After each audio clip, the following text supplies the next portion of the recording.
Have you ever wondered what would happen if you asked a computer to write a love letter? Or what would happen if you gave it the task of coming up with a new ice cream flavor? Side note, I actually did that. Well, wonder no more, because with ChatGPT, the possibilities are actually almost endless. This cutting edge language model is taking the world by storm, generating everything from coherent conversations to nonsensical gibberish. So buckle up and get ready for a wild ride. Because in this episode, we're diving deep into the world of ChatGPT and all of its fascinating, quirky, and downright hilarious capabilities. Stay tuned until the end. We'll be giving you clear guidance on how to phrase your prompts and questions to get the best answers from it.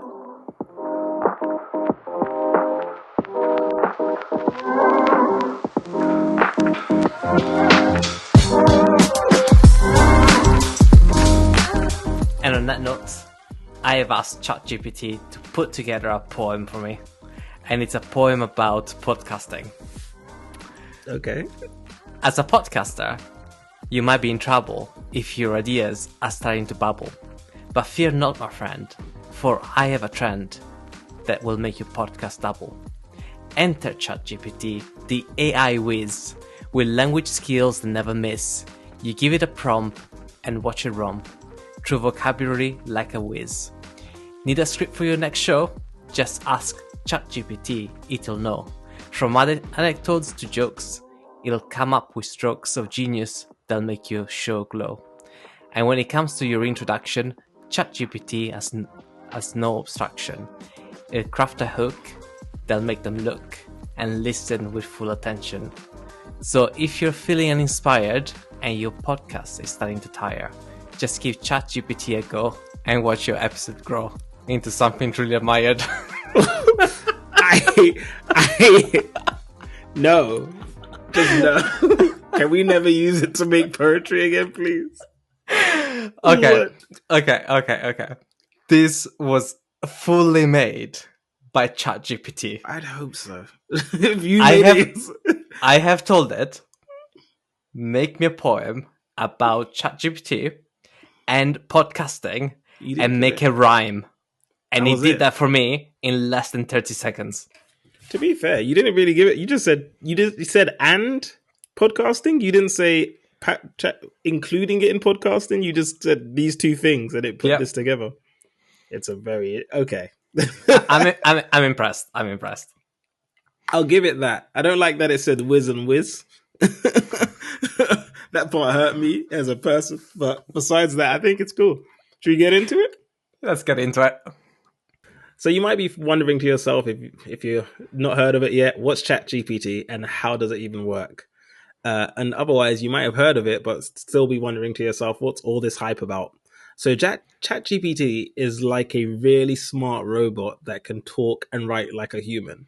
It can help us understand and create all kinds of texts, like stories, I guess, articles, and even conversations, like I mentioned earlier. The robot has learned how to talk and write by reading a lot of different books, websites, and other things written in human language. Let me scale that up a bit. It has read the internet prior to 2021, basically. It learned how humans use words and phrases and can use that knowledge to create new texts and sounds as if it was even written by a person. So what's, I guess, mind-blowing and really smart in some way is that the model which it uses, it works a little bit like the human brain. In some way, that is. And for example, just thinking about it, you know, sometimes when you're reading a book or you're reading a paragraph, you might get a little bit confused or forget what happened just a few lines earlier. Well, our brain, what it typically does is that it kind of pays attention to different parts of the story to help us track everything. Now, imagine that you're reading a story and you come across a new word, and you don't know the meaning of it. Your brain might try to go back and try to look at an earlier sentence to try and figure out what it all means. Trust me, I've done this all the time learning English, and it was a nightmare. But that's what the brain does. It will go back and try to figure out the meaning. And ChatGPT does something quite similar in a way. So when a machine learning model like ChatGPT reads a sentence, it may need to go look back at some of the earlier words to try and understand what is going on. So the model pays attention to different parts of the input text, depending on what it's trying to learn or understand. And this helps the model generate better text because it can take into account the relationship between the different words and the Hmm. phrases, even if they're far apart in the input text. So that's the reason why you don't have to be, I guess, so selective in what you write, but you can write a whole sentence and it will still understand what you're trying to say.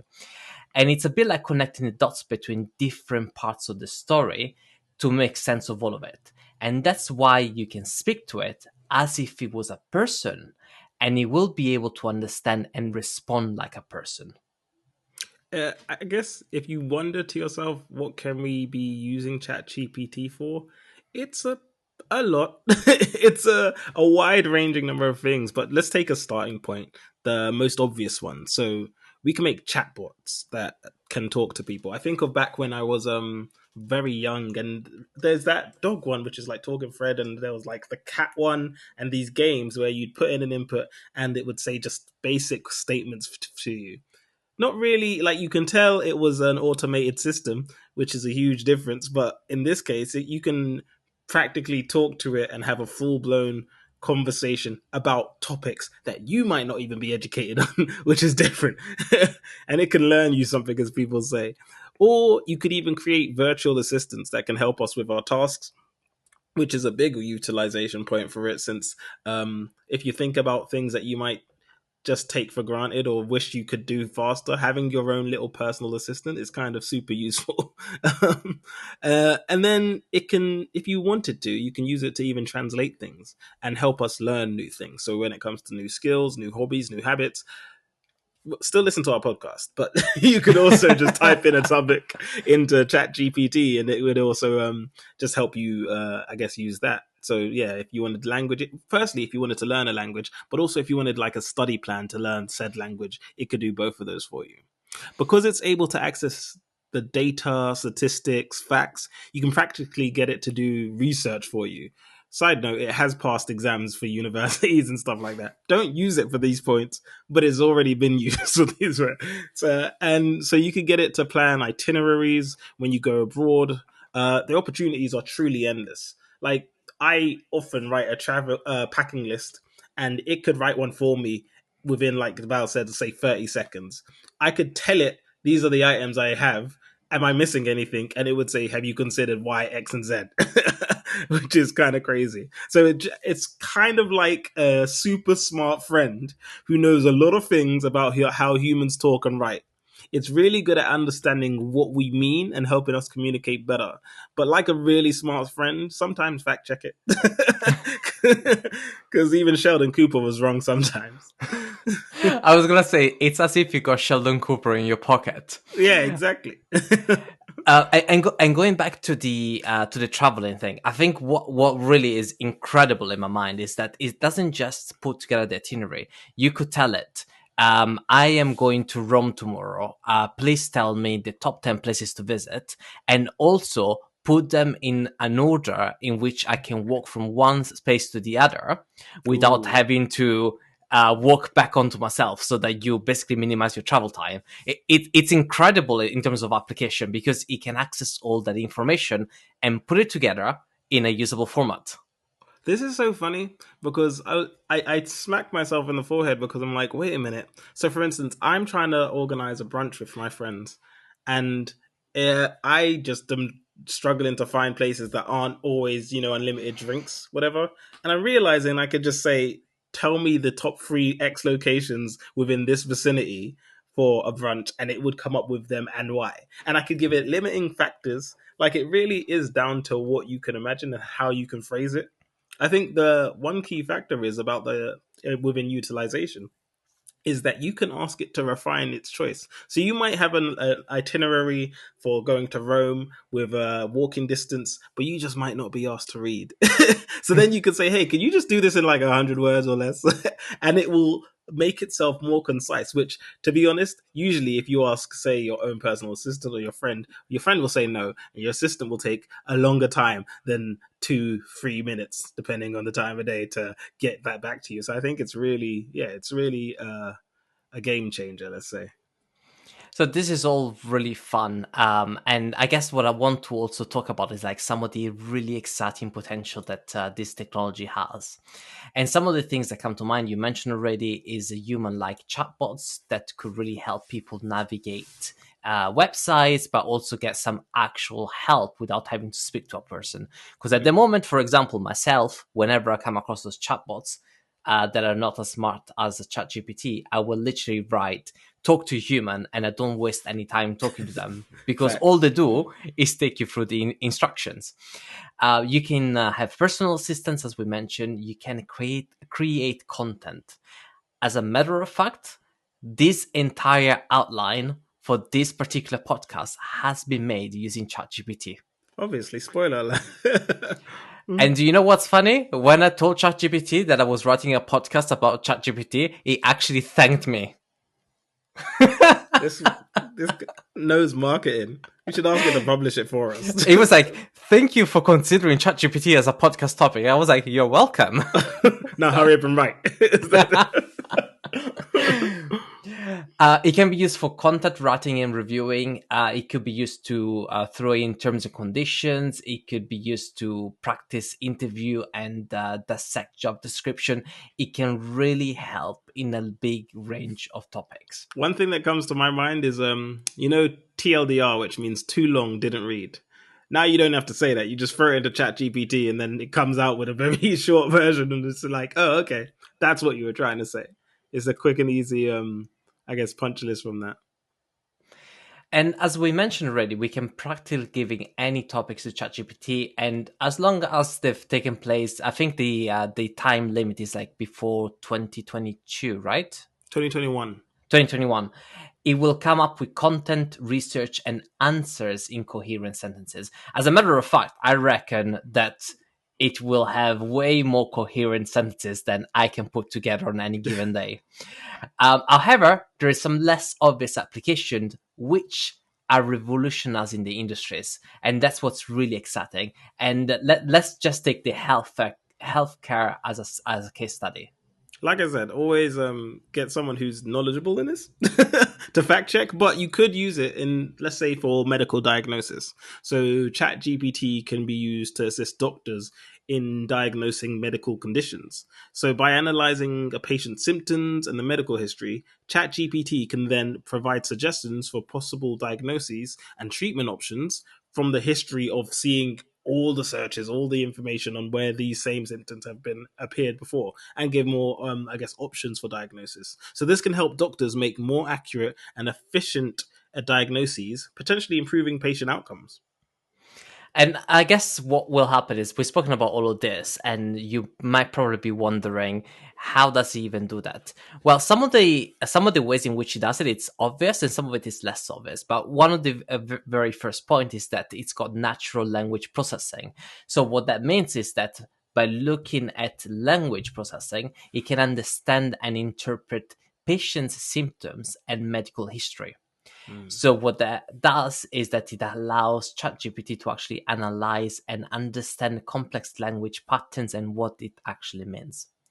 Secondly, it's got a base knowledge. So it means that this chat can access a vast knowledge base of medical information, including symptoms, diagnosis, treatment option, and it can use this information to generate diagnosis based on the patient's symptoms.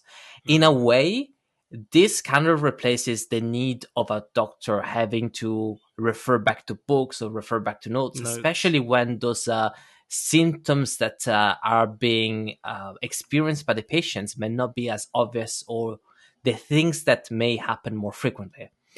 And also, because it's able to access this vast range of knowledge, that means that the more obscure cases suddenly are less obscured, because they're not reliant on somebody's knowledge or education level or the ability to remember a case that has happened. Of course, on top of all of this, there is also machine learning. And what it does is the chat uses machine learning algorithms to improve its diagnostic accuracy over time.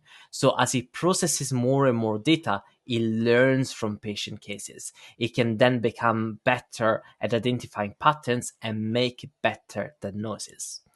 And lastly is the assistance for doctors. So it can provide doctors with a list of possible diagnoses and treatment options based on the patient's symptoms and medical history, and it can help the doctors make more informed and accurate diagnoses, again, potentially improving the overall outcome of the patient experience. Funnily enough, as we mentioned earlier, it can also just make a new ice cream flavor. So if you're curious as to one I searched, I said, hey, come up with a new ice cream flavor.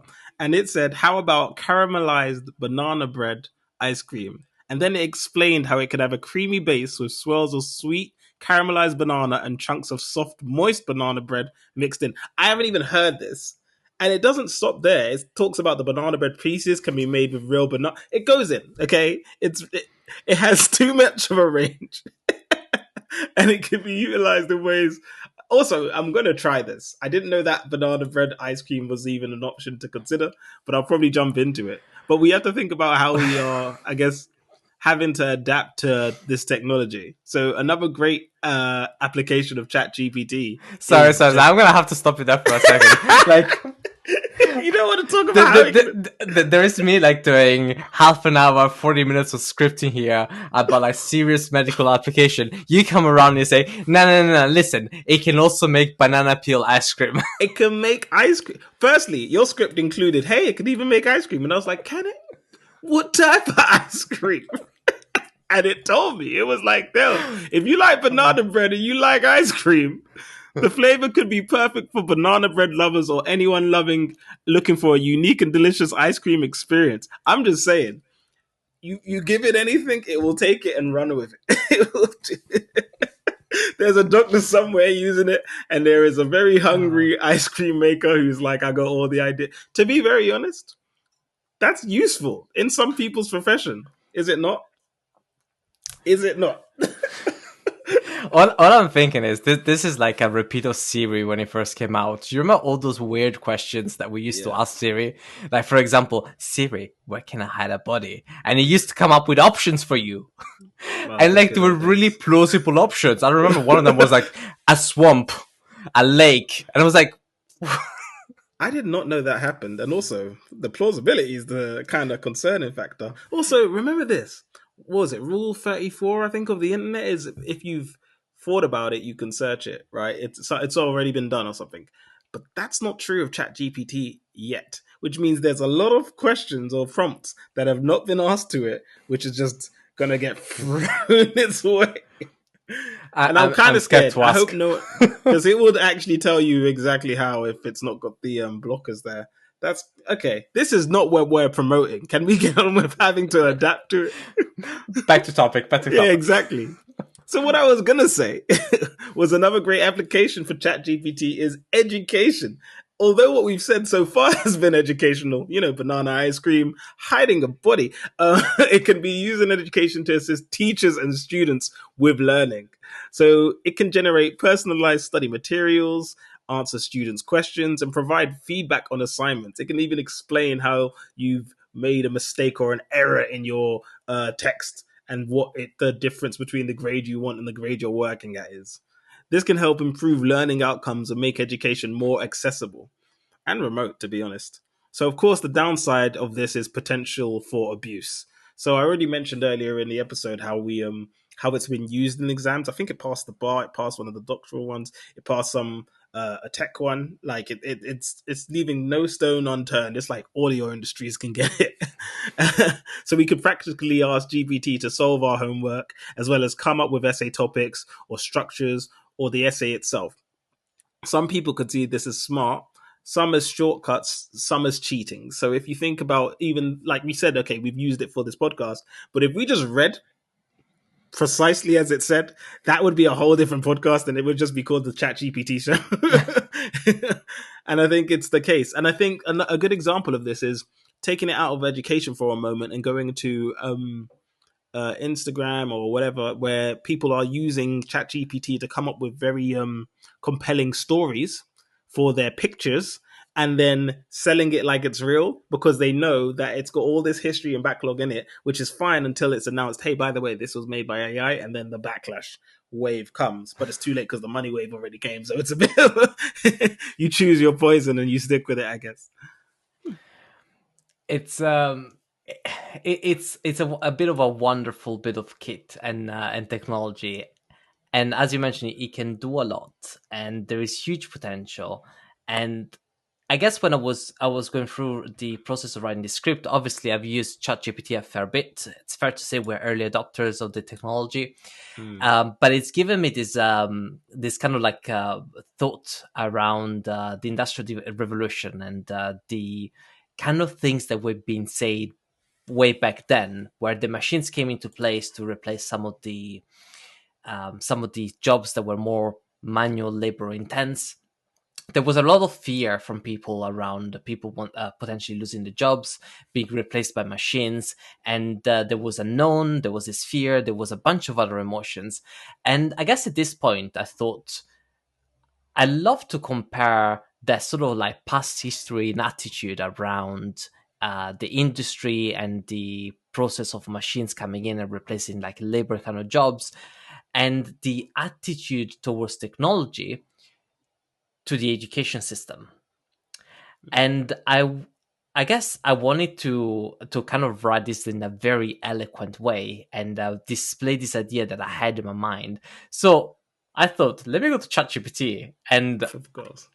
let me try and see if it's able to compose an eloquent sentence or paragraph that is able to explain what I have in my mind. So here is what I've wrote, and then I'm going to let you read the response. Okay. So I wrote just to highlight, by the way, I've not yet heard what you've written or what ChatGPT's response is. I've just seen that you've done something. So this is going to be my first understanding of what you said. All right, go ahead. So I wrote to ChatGPT. With each industrial revolution or technology change, industries and the workforce have gone through a series of changes to adapt, learn new skills, and thrive in a new era. There have always been fears that technology will replace us, as early as when machines started to replace manual labor to the more recent introduction of computing and AI. On the other hand, education has had a similar drastic shift with the implementation of technology. Could you write an in-depth paragraph that compares industry to education and how education may need to adapt to coexist with new technologies such as AI or ChatGPT? And could you provide sources? You know, it's That's funny. what I've wrote. It's funny that you asked it as a question, by the way. You're very polite. I am very polite, yeah. It could have been like, no. And you'd be like, well. I say please and thank you when I speak to it. All right, let me dive in. So this is ChatGPT's response. As industries adapt to new technologies, the workforce must learn new skills and adapt to new ways of working to remain relevant. This has been the case throughout history, from the Industrial Revolution to the introduction of computing and AI. Sounds familiar. However, the same cannot be said for education, which has been slower to adopt new technologies and integrate them into the learning process. In order for education to coexist with new technologies, like AI and ChatGPT, there needs to be a shift in the way we think about education. Rather than simply using technology to enhance traditional teaching methods, we need to embrace new models of learning that incorporate technology in a more fundamental way. This could involve personalized learning experiences where AI and ChatGPT are used to analyze a student's strengths and weaknesses and generate customized learning plans or lesson plans. It could it could also involve more collaborative and project-based learning, where students work together to solve real-world problems using technology. Another key aspect of adapting education to new technologies is teaching students the skills they will need to thrive in a rapidly changing workforce. This could include skills like critical thinking, problem solving, and creativity, as well as more technical skills like programming and data analysis. Okay, wow. And I just pause and say the fact that they've made something that can sell itself is just hilarious to me, by the way. Okay, final paragraph. Overall, the integration of new technologies like AI and ChatGPT into education has the potential to revolutionize the way we learn and prepare for the workforce of the future. However, it will require a shift in the way we think about education and a commitment to embracing new models of learning that incorporate technology in a more fundamental way. I don't like that it kept saying we. Like, don't worry, we're all part of the team. I'm like, you. Wow. It's So, right. as the person that asked the made the request, I was fairly happy. Actually, I was fairly impressed with the response. That is actually what I had in my mind in terms of an eloquent way of displaying the comparison between industry to education and how they both have done in the past and what they need to do in the future. So, in the past, industry, in the future, education. And what's interesting on top of this as well, it's provided me with three sources, Oh, which I haven't included in here, but it's provided me with three sources, which it's relied upon to reinforce the argument. I didn't. I was waiting to hear where the sources were, but this is kind of. I really wonder with like the. Do you think Debate Club will introduce AI and see if they can I think like? I was even thinking someone that cannot afford a barrister or a solicitor to go into court, they could literally bring Chat GPT with them, and all they need to say is, "Oh, can I have 2 minutes to collect my thoughts?" And they could write a question quickly and ask ChatGPT to come up with an argument and evidence. That's kind of funny. Don't give criminals ideas.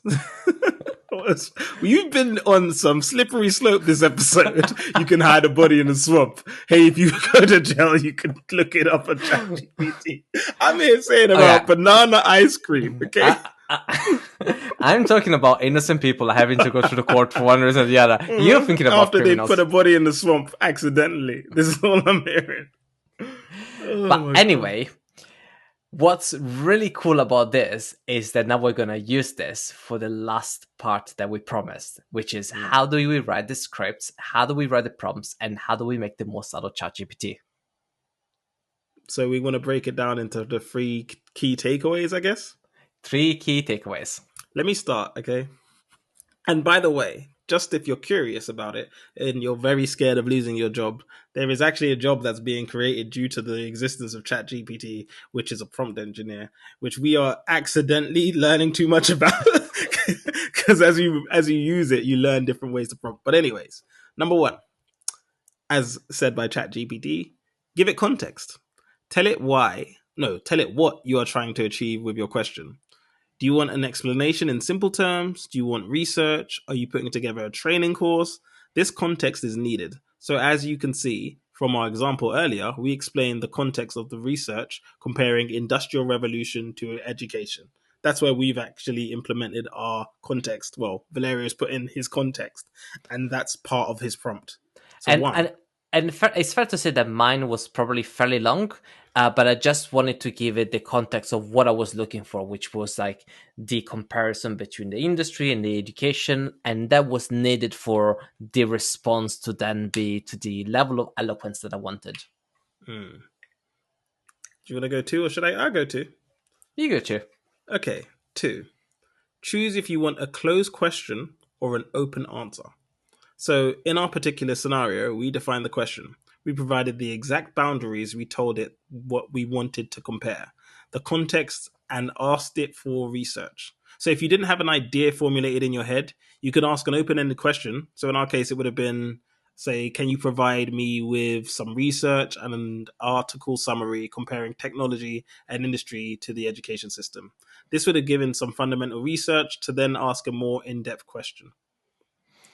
And I think it's With fair to say, sorry, Mark, it's fair to Yeah. say that when you do this, this is really handy because what it does, it will give you bullet points, right? And it's almost like brainstorming for you. And some things you might not even think of, and suddenly they're there. You're like, you're thinking of that, which is what's really cool to use it for.